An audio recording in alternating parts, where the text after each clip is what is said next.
This was the moment Angel Reese messed up, because still, to this day, Caitlin Clark is showing Angel Reese who is the boss. Just wait till you see what Caitlin did to Angel last week. Get it around here for the Fever. Good ball movement on this possession. Logo shot!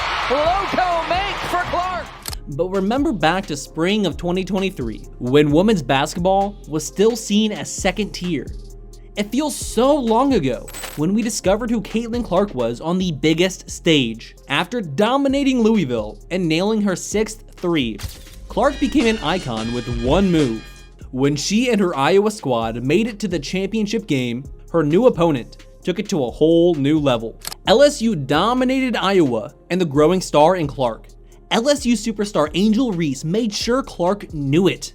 You won't believe what Angel Reese did to Caitlin at the end of this game. Now, Reese didn't win the game alone.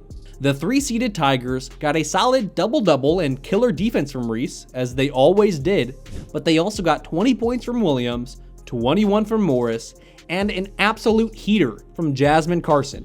22 points in as many minutes, shooting 7 of 8 from the floor, and a ridiculous 5 of 6 from 3. Clark, on the other hand, didn't get much help from her teammates. She scored 30 of her team's 85 points, hitting all but one shot from deep. Now, it wasn't her best game, but she was still undeniably the best player on the court. And most importantly, she was just becoming a media superstar when Reese pulled this stunt. She followed Clark all around the court, waving her hand in her face just like Clark did against Louisville, but she wouldn't stop. Then Reese pointed at her finger, telling the world what was already certain. Angel Reese was a champion. You bet there was backlash. My issue with Reese is that she followed Caitlin Clark around the floor.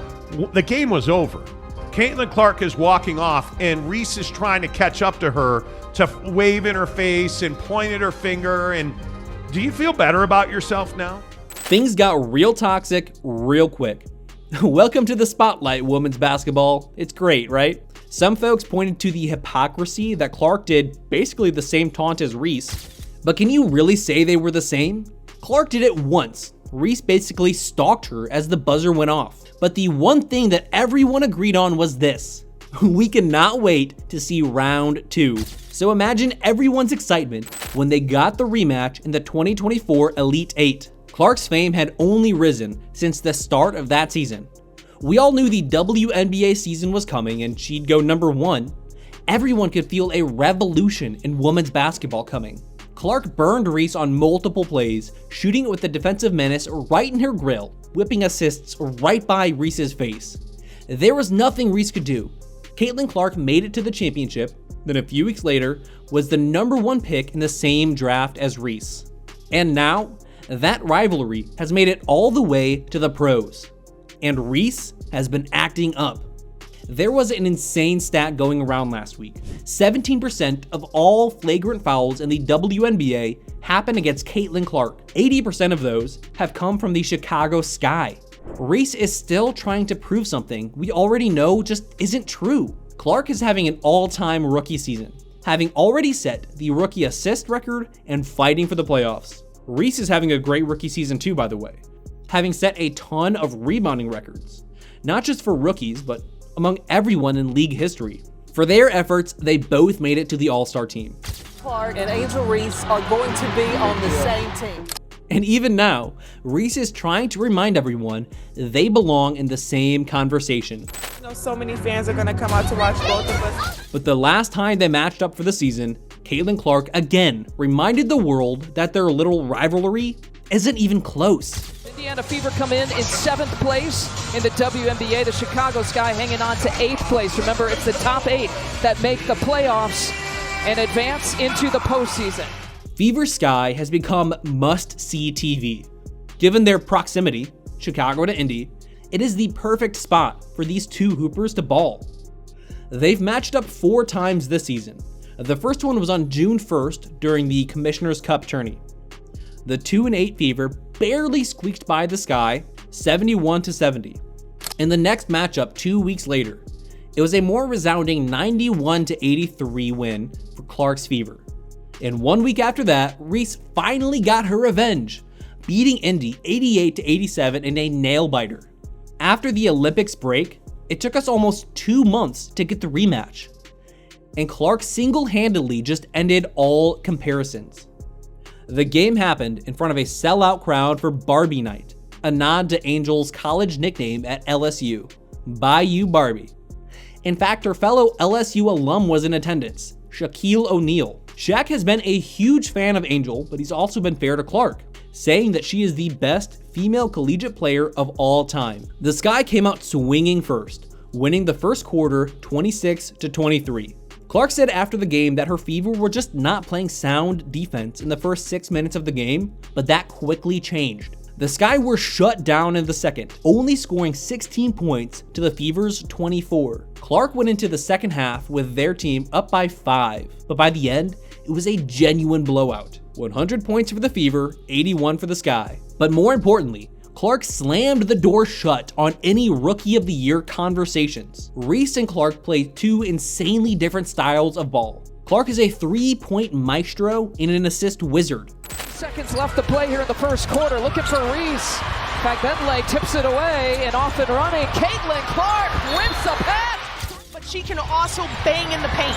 Another assist for Clark, a back cutting. While Reese is a rebounding machine and a defensive menace, Clark's style of play takes more getting used to. So she had a bit of a slow start to her WNBA career. Reese, on the other hand, plays a style that is easier to jump into.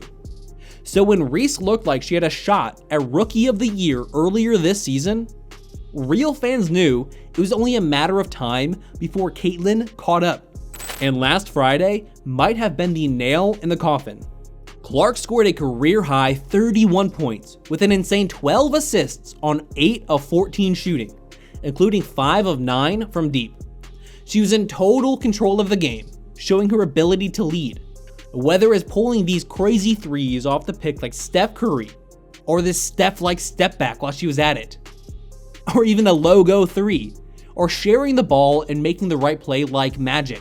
I like the way she plays. I love her. I love the way Caitlin talks. Hole in the corner. She even took over and became more aggressive when she knew she needed to. She was incredible all game, as she has been all season.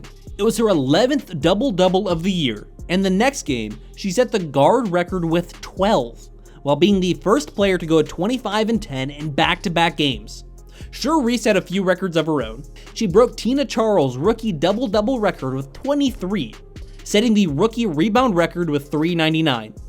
The next game, she set the WNBA rebounding record, rookie or otherwise. So yes, to be fair, Angel is having a historic rookie season, but what Clark is doing is far more impressive and far more important to her team. There is a reason that Steve Nash has 2 MVPs and Ben Wallace doesn't. So this was the day that Caitlin Clark finally ended that debate. She embarrassed Reese's Sky on her home court, dropping their home record to a pathetic 4-12. When you have an 11-20 overall record, 4 home wins is just sad. The win put the soaring Fever at 500, and after their next game, they finally had a winning record. The Sky are still hovering around 350, 8th in the league and barely in playoff position. Clark has been incredible over the last several weeks as she fights for playoff positioning. And she'll never say it, but you just know that a game like that was personal. Do you think we're wrong? Are these two hoopers on the same level? Will Reese eventually lighten up on the hard fouls, or is this what we should expect for both of their careers? Let us know in the comments and watch how Caitlin Clark proved that her bullies can't stop her next. Listen to The Wrong Opinion, useless NBA trivia, and garbage rankings for more NBA content.